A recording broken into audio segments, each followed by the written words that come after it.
Magandang araw sa inyong lahat. Sa pamantasan ng lungsod ng Maynila, President Emmanuel Leyco, mga miyembro ng PLM Board of Regents na pinangungunahan ni Chairman Francisco Roman at mga rehente ng PLM, Dr. Magdalena Lim, Ginang Wilma Galvante, Attorney George Garcia, ang batikang abogado, magaling at maasahang abogado, at Ginoong Hener Mendoza, mga guro, kawani, at higit sa lahat, mga sa magsisitapos at ang kanilang mga magigiting na magulang. At siyempre sa ating mga panauhing pandangal na naging tanyag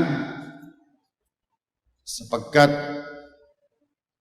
ipinakita niya ang kabutihan ng isang tao sa gitna ng pandemya at ito ay kusa niyang ginawa. Dala ng pagmamahal niya sa kapwa na siya namang ating kinakailangan sa mga panahon ngayon. Ang pag-uunawaan, pagkakaisa, at pagmamalasakitan. Si Binibining Patricia Non, ang nanguna sa pagtatayo ng Maginhawa Community Pantry. Magandang araw muli sa inyong lahat. Aking karangalan ang maging bahagi ng pagtitipon na ito upang parangalan ang magsisipagtapos, ang PLM Class 2021. Or siguro pwede ko sabihin, COVID-19 class. Mga survivor of all the challenges, psychologically, emotionally, physically, and economically. Ngunit, nagtapos pa rin. Yan ang mahalaga. Ang mga higit na isang taon na tayong talagang pinipilit gapiin ng COVID-19, hindi lang sa Maynila, hindi lang sa bansa, ngunit sa buong sangkatauhan, sa buong mundo. Harinawa ay matapos na ang pandemyang ito at manatili tayong lahat na ligtas at pawang malulusog. Makabuluhan ang inyong pagtatapos ngayong taon. Hindi po biro ang ating pinagdaanan at pagdadaanan pa. ECQ, MECQ, naging GCQ, ngunit hindi lumaon ay bumalik muli sa ECQ na naging Enhanced ECQ, ECQ with restriction. Lahat na yata ng Q ginamit natin upang maging responsableng tugunan ang pandemyang ito. Sapagkat hindi naman kailan, wala talagang playbook na naituro sa atin ng mga siyensya o mga scientifico na paano labanan sa realidad ng lipunan ang ganitong uri ng pagsubok ng ating mundo. Marahil ay nakakalito na nga ang iba't ibang antas ng quarantine na ipinatutupad upang abatan ang patuloy na paglago ng mga kaso ng COVID-19 sa ating bansa. Sa ating mga mahal na lungsod ng Maynila at mamamayan, malawakan at mabilis ang ating mga naging tugon sa maliit nating kaparaanan. Sa ilalim ng iba't ibang antas ng quarantine, nagpatupad tayo ng mga food security program. And if I may just digest how did the City of Manila came up with the food security program. Let me refresh your mind and memories that in 2020,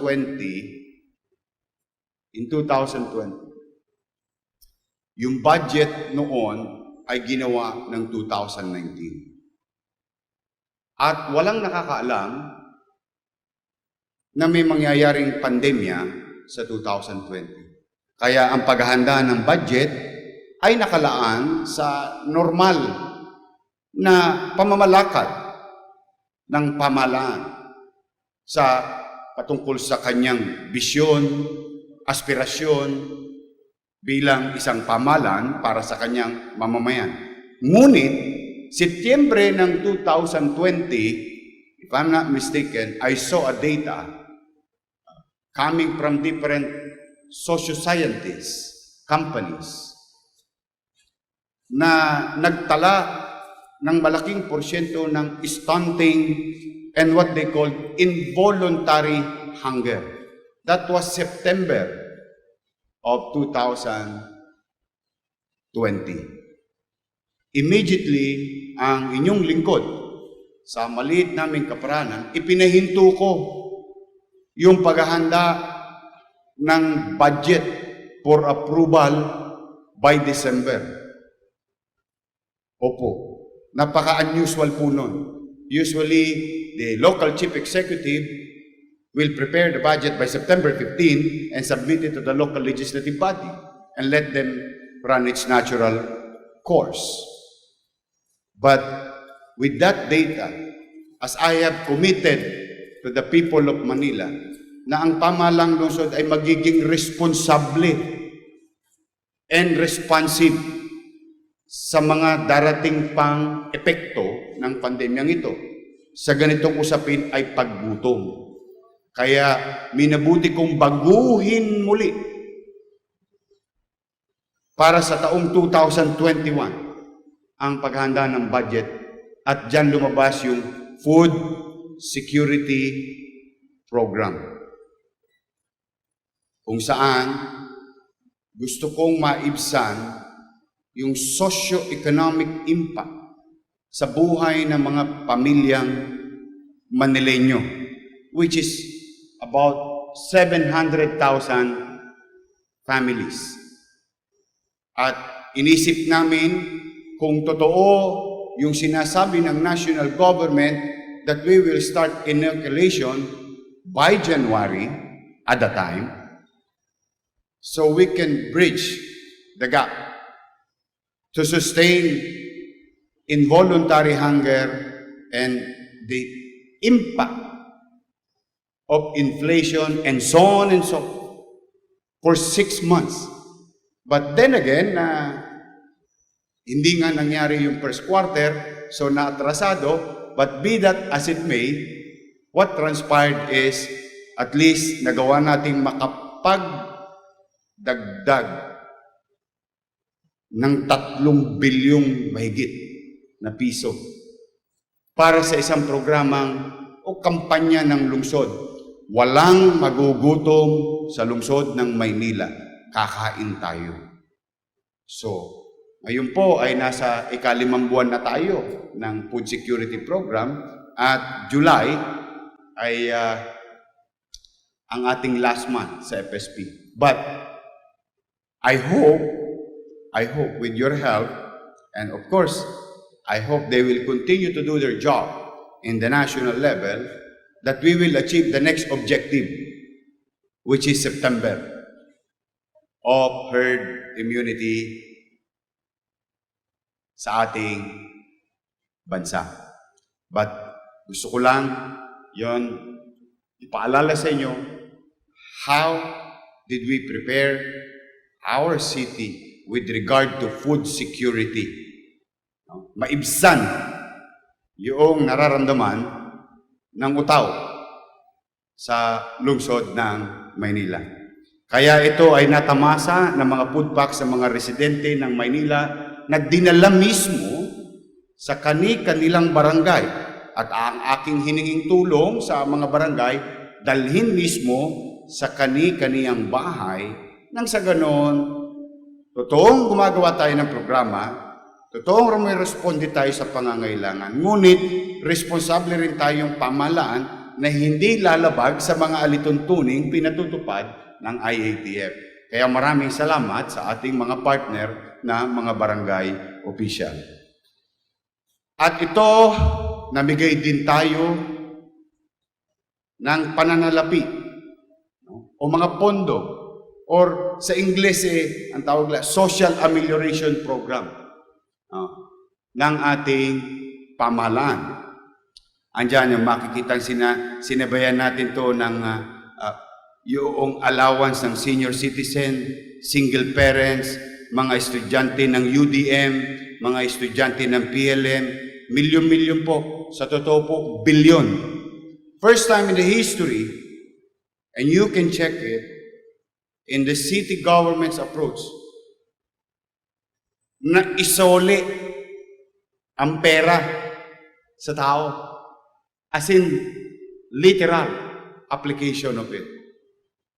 Upang ito'y magamit pang tustos, pang araw-araw ng lola natin, mga estudyante natin, plus may pagkain, plus of course, we don't forget our goal is to continue to fight with the pandemic. Kaya po, napatupad ang malawakang COVID-19 testing. Libre po. Yesterday, I think 120,000 plus already received swab testing, RT-PCR. If we put that in numbers or in value, that's almost 500 million worth of services na nakuwang libre. Dahilan kung bakit libre, dahil ayokong magdalawang isip ang tao na magpates. Dahil sa ang magiging dahilan ay tsape o pera. Kaya kung bakit hinikayat ko sila magtest upang maibsan man lamang yung tustusin at yung pangamba. At magkaroon ng kapanatagan ng tao na maaring meron siyang nararamdaman. At ito'y makumpirma sa lalong madaling panahon under the gold standard of testing, which is RT-PCR swab testing na naging kauna-unahang drive-thru sa buong bansa. At ito, hanggang ngayon, ay nagaganap. At ang kompromiso natin ulit sa tao, hanggat kaya ng Maynila, tiwa ito. Laway-laway lang. Wala kayong tosgas. Sort of saying. Mananatili yan. Dahil ang mahalaga, we test, we isolate, we give two type of care. Ample care and proper care for a particular COVID patient. It's just to share it to you, yung ating COVID-19 hospital, 344 bed, no? Nagtayo tayo ng mga quarantine. Ito, yung isa, nandito sa PLM, no? Dito mismo sa inyo. Maraming salamat sa pamunuan ng PLM. Naglagay din ng quarantine facility para sa ating mga kababayang infected. At ngayon naman po, malawakan ang bakunahan ng lungsod. Ipinatutupad natin para sa ating mga mamamayan. Dumating na po ang bakunang binili natin. On top of binili rin natin na 800,000 na AstraZeneca sa September pa darating. Ngunit, sa konting abilidad, nagtagumpay ang pamahalang lungsod ng Maynila to acquire additional 400,000 vaccine. The only local government unit in the country who acquired it. And I'm happy for the people of Manila. Para sa inyo yun. At again and again, our commitment is to deploy it as fast as we can, as many as we can, as soon as we can. Open policy. Yes. That's why some of you here, I asked a while ago, gaano ka katagal naghintay sa bakuna? 4 na oras. I'm happy. Why? Because what is important is you get yourself protected, vaccinated. And because there is a new threat to our community, to our loved ones, to ourselves, this Delta virus. I hope you've been doing your due diligence studying the effects of Delta variant. That's why hinihikayat ko kayo, get vaccinated as soon as possible. Ngayon, ito naman ang aking kompromiso. Ang pulisiya ng Maynila, taas ang kamay. Sino gusto magpabakuna? That simple. Very simple. We don't care where you came from. Because COVID-19 doesn't recognize status. COVID-19 doesn't recognize geography. COVID-19 doesn't know the delineation of line of local authority. It's a universal problem. It has to be approached inclusively. But there is a setback with that kind of policy. Opo, just to be fair to our graduates and the parents who are watching right now, ay magkakaroon kayo ng konting sakripisyo. Pipila kayo. Mahaba ang pila. Pero tiyagain na natin. Total, 1 taon na tayong mahigit na nakikipagdigmaan dito. Ipagpasalamat na lang natin sa Diyos. And I think doctors who are watching right now or scientists will agree with me. Salamat sa Diyos dahil natagpuan agad sa lalong madaling panahon ang bakuna. Usually it will take about 3 to 5 years.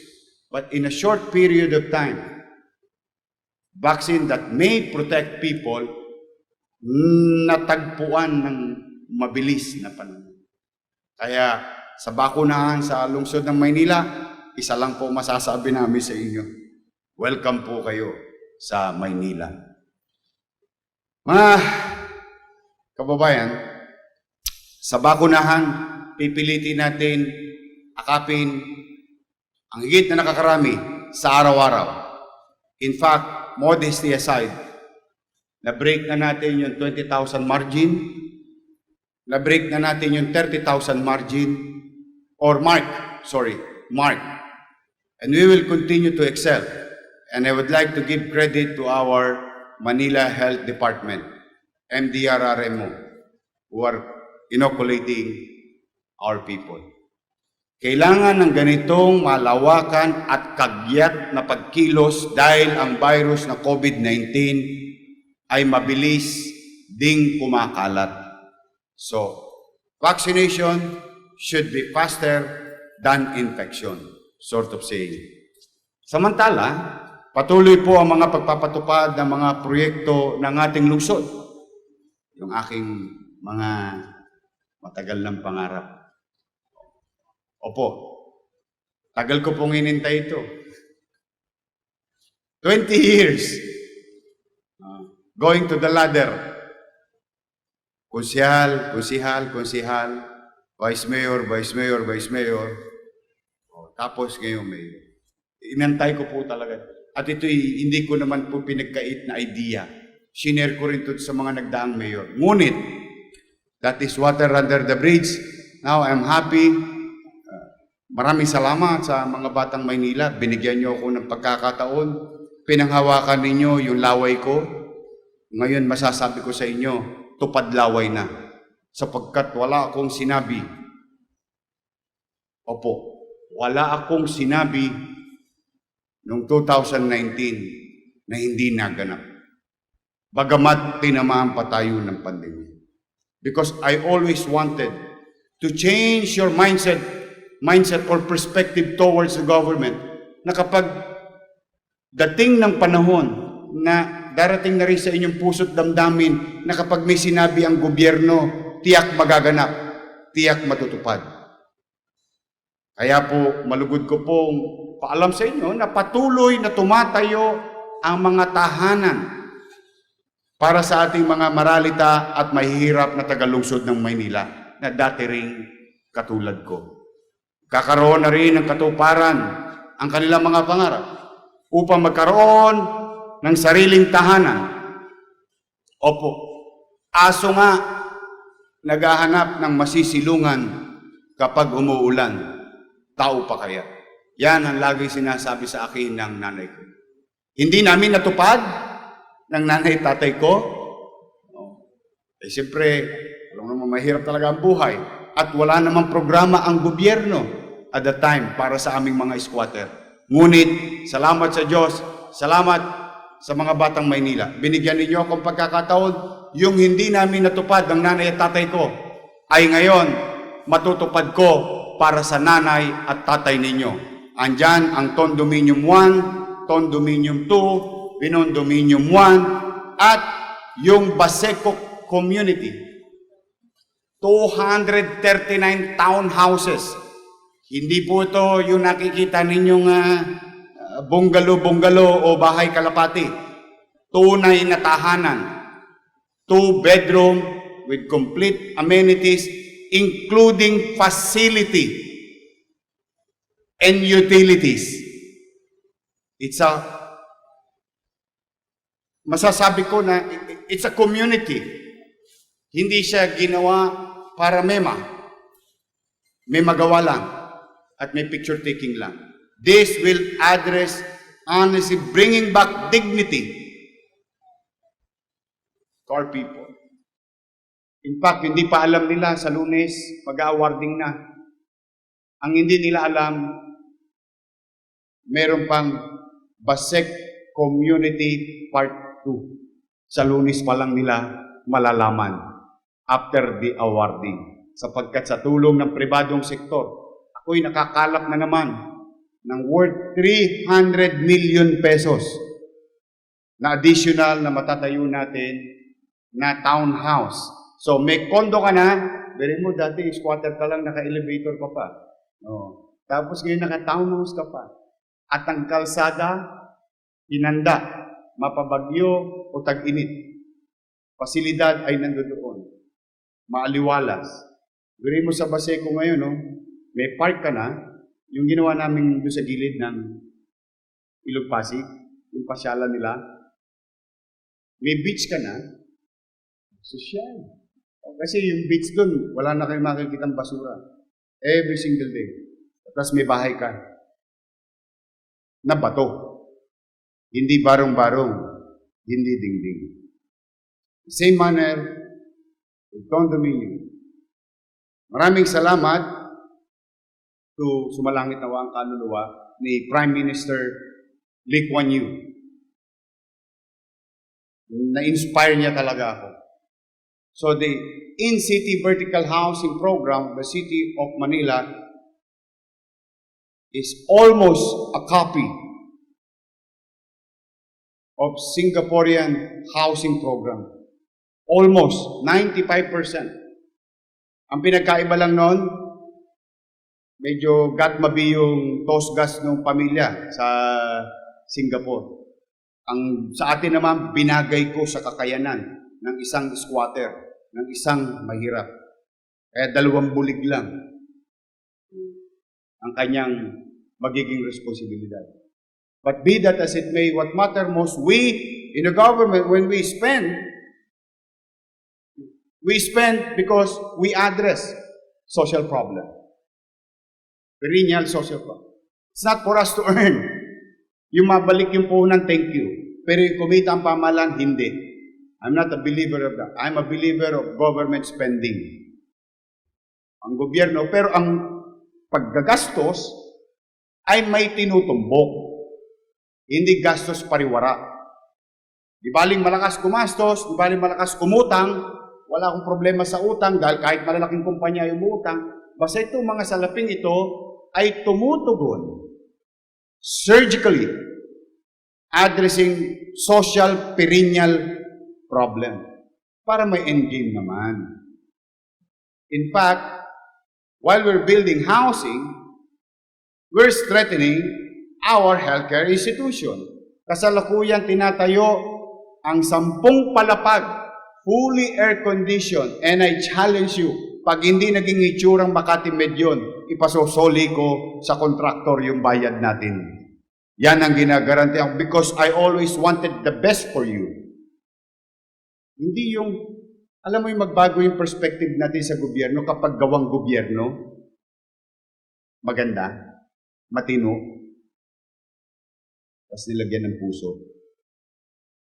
Hindi lang semento, hindi lang bakal, hindi lang pintura, hindi lang kaigaya-gaya sa mata, kundi magagamit talaga at epektibong magagamit talaga sa mga nangangailangan ng libreng gamutan, lalo na ang mga wala sa buhay. Kaya lahat ng mga katumbas na makabagong teknolohiya, gamit at ekwipo sa private hospital will be in our new hospital ng Maynila. At yung building, matutuwa ang PLM, ang endgame ko naman sa building, noong lumang ospital, i-retrofit natin siya para maging school siya ng College of Medicine, Pamantasan, Lungsod ng Maynila. Walang nasayang na pera. Walang nasayang na pasilidad. Magagamit pa rin natin. Luluwag kayo dito. Pagluwag dito, may vacuum. Kung may vacuum, kung may espasyo, then we can accommodate more engineers, more students, because we created a space. So, utilization, proper utilization, and efficient utilization of government resources dictates logic only. Logic lang. This is not a rocket science, and I do believe it can be done. And we will be there for you. At ito ay inaasahan din ng ating mga doktor, nurses. At nakita nyo yung ating physical therapist noong isang araw. Tayo lang. When I say always tayo lang, it's not because we are proud. No. I'm just saying because you deserve the best. So, but these are duplicable things. I don't know with others. They can duplicate it. Kita nyo, pati yung mga physical therapist students nyo, and our physical therapist there, and the clients will have the best treatment by adapting to science and technology. Recently, we just inaugurated the robotics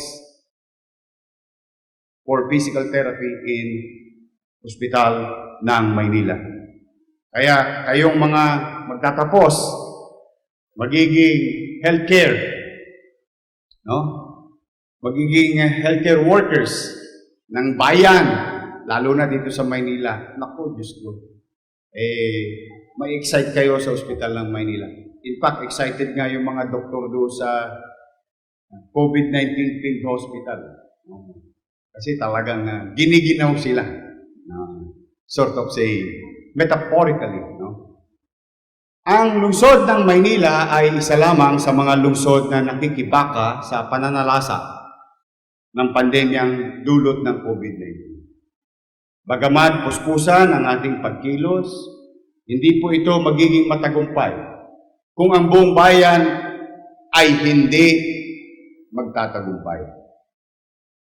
Kung kaya't mahalaga ang malawakan at matagumpay na pagkilos ng buong sambayanan. Paano nga ba tayo pwede magtagumpay sa paggapi o paglaban sa virus ng COVID-19 sa pananalasang naging dulot nito? Lugmok ang ating bansa, ang pambansang kabuhayan. Bumagsak sa negative 17% ang ating GDP sa ikalawang quarter ng 2020, nakabawi ng bahagya at naging negative 11.6 ng third quarter at nagtapos sa 8.3% sa fourth quarter ng taong 2020. Sa unang quarter ng taong ito, nanatiling bagsak ang ekonomiya sa negative 4.2. Ano ang kahulugan nito? Milyong-milyong Pilipino ang nawalan ng trabaho. At maraming negosyo ang nagsara o naghihikahos as we speak. Ayon sa mga datos ng pamahalaan ng Philippine Statistics Authority, umakyat sa 8.7% ang ating employment rate na katumbas ng mahigit sa 4 na milyong Pilipino ang walang trabaho. Noong nakaraang Marso, lalo pa noong March. Imagine mo noong March, talagang nagkagulantangan ng lahat. Mahigit na 4 na milyong Pilipino ang walang trabaho ay katumbas na humigit kumulang 15 million pa na umaasa sa kanila. Ibig sabihin ng kanilang pamilya, ang nawalan ng pantustos sa kanilang pang-araw-araw na pangangailangan. Sa makatuwid, milyon-milyon na po ang pumapalya sa pagkain sa tamang oras. Milyon-milyon na rin ang posibleng nagugutom. Nang pumasok ang COVID-19 sa ating bansa, tumambad po sa atin ang kahinaan ng ating healthcare system. Tumambad ang kakulangan ng hospital bed, mga gamot, manggagamot na necessity ba pa. Pero I hope we learn our lesson very well already. But in our own little way, here in Manila, we make sure we've learned our lesson very, very well. In passing, I would like to guarantee you that as of June, 5.3 billion pesos already that we invested in our public health care in the city of Manila. Yun na ang sinunog natin. Yun na ang nilaan natin. At hindi pa ako titigil. Kaya nababalitaan ninyo, one of the best CT scan machine in Gat Andres Bonifacio, robotics here, humidiplo, cardiovascular machines. These are very expensive machineries so that we will be apart with private medical institution. Opo. At hindi pa tayo titigil. Makakabalita pa kayo ng mga gamit pangkalusugan so that yung magagaling na graduates ng PLM, hindi lang sila magaling dahil sa akademya at practice, mas gagaling pa sila kung may tamang equipo sa public healthcare. O yan ang regalo namin sa inyo. Dahil dito, nag-lockdown tayo muli. Noong Marso, nag-lockdown din po ang ating ekonomiya na ngayon ay nagdudulot ng malawakang kawalan ng trabaho at posibleng kagutuman o kakulangan sa pagkain sa tamang oras. Nagmadali po tayong nagtayo, dala ng lesson ng Marso. While it is true, let me share it to you in passing again, that the city of Manila built 870 COVID bed capacity for our quarantine. And we have prepared 471 COVID bed capacity in our hospital. We add up to it. We continue to be ahead of the infection in terms of numbers against capacity. 344 bed built in 4,402 square meter in an open field located in Luneta that we promised to build at 60 days, done at 52. As I have said and challenged, our Filipino construction workers, engineers, and architects, sabi ko sa kanila, if China did it, if Italy did it, we Filipinos can do it. So, we did. So now, I can honestly say, while there is still infection, in terms of capacity to withstand yung mga ibang uncertainty about possible blowing out of proportion, at least comfortably for now, we're okay. We are ahead of the numbers.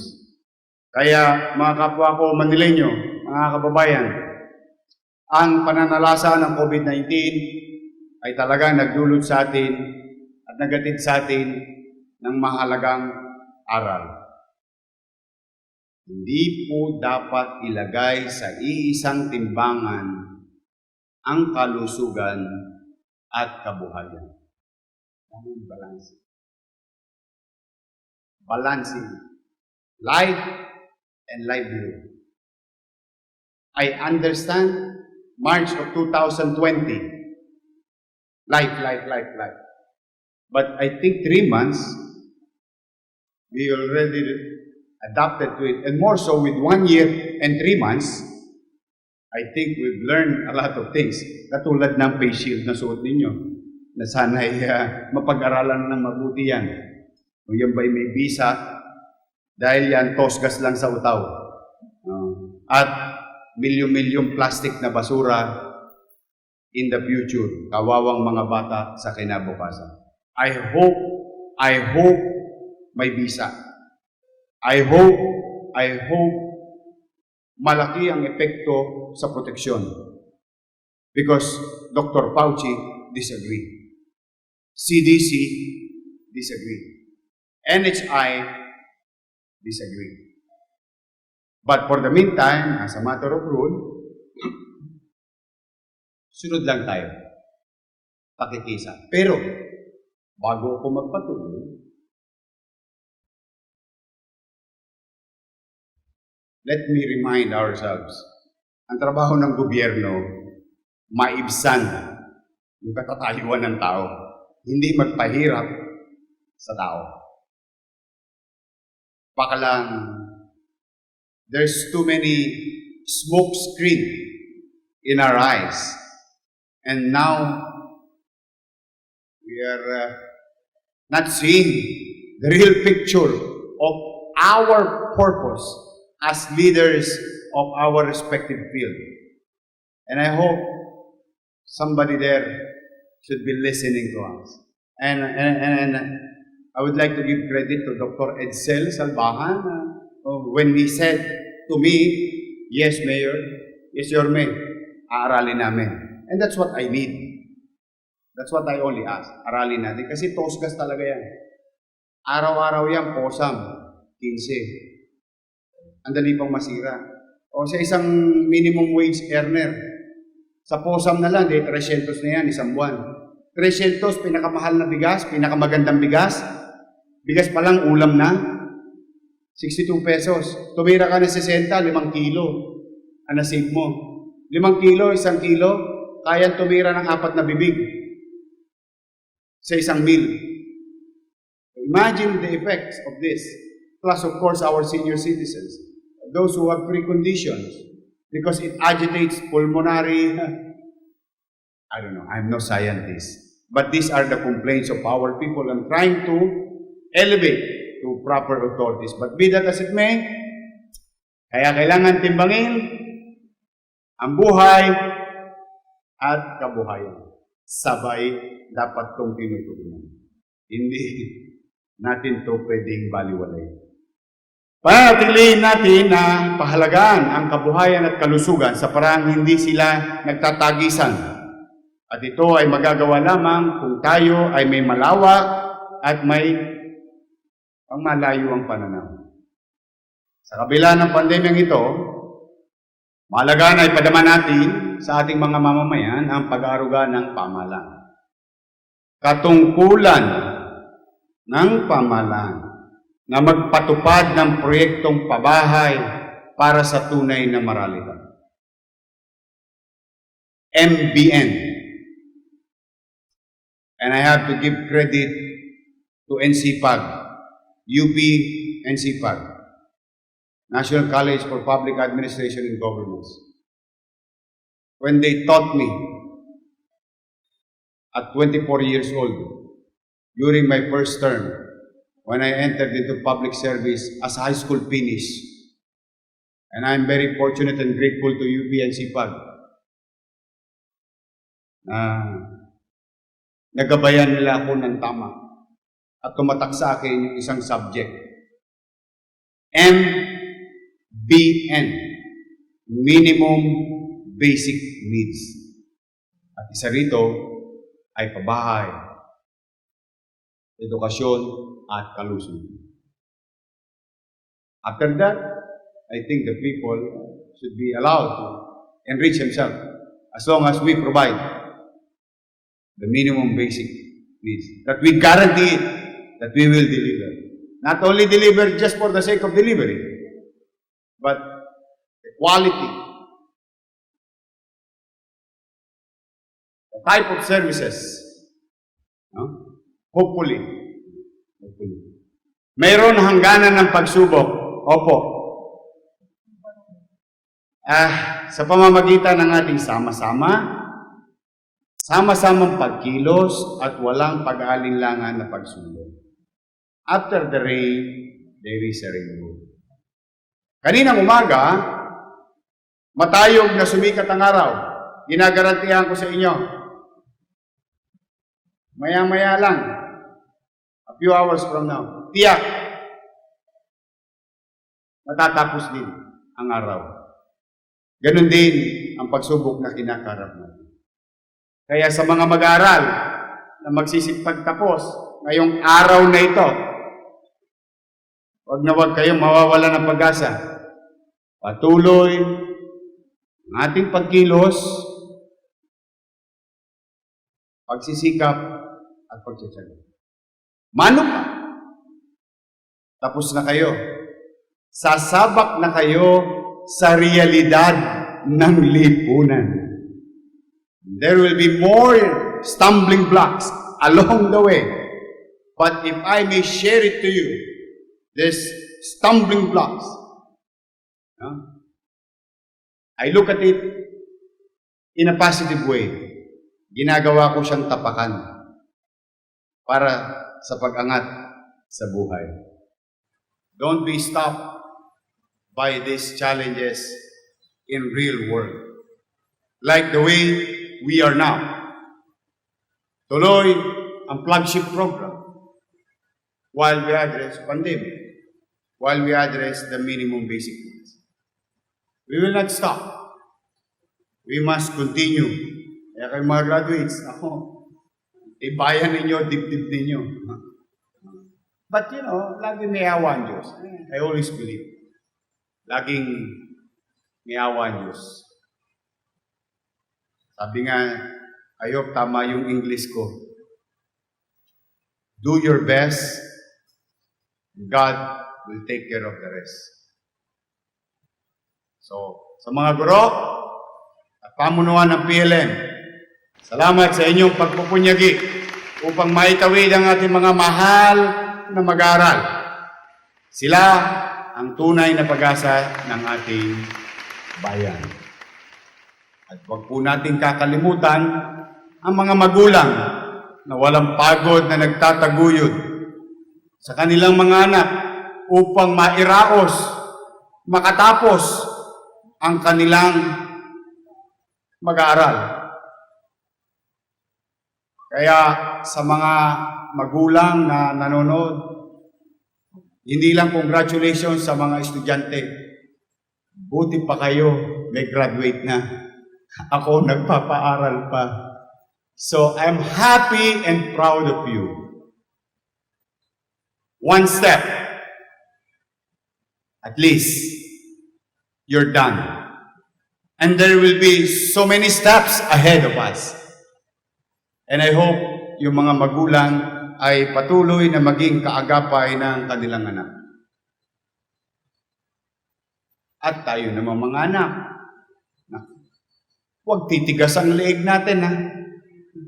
Huwag kayo magkaka-stiff-neck.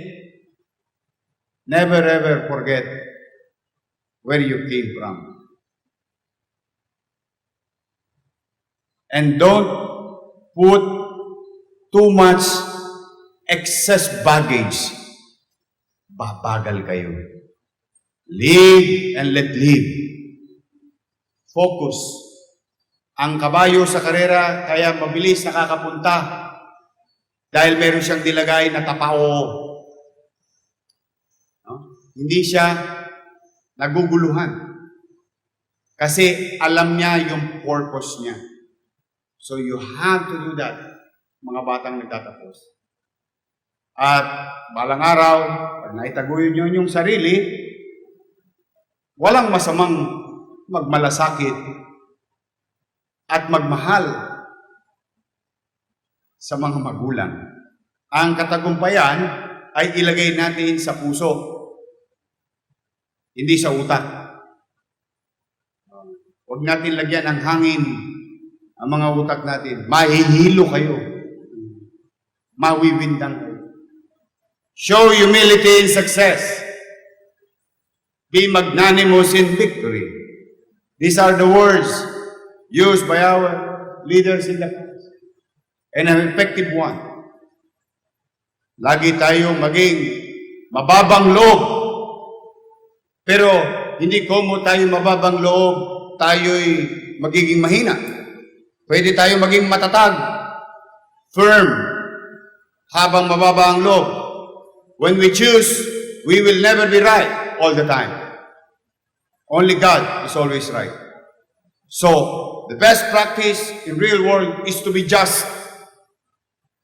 Makatwiran. Pag ikay makatwiran, hindi ka na maliligaw. Maaring hindi ka tama, pero maaari ka rin hindi mali. Pero mas mabilis,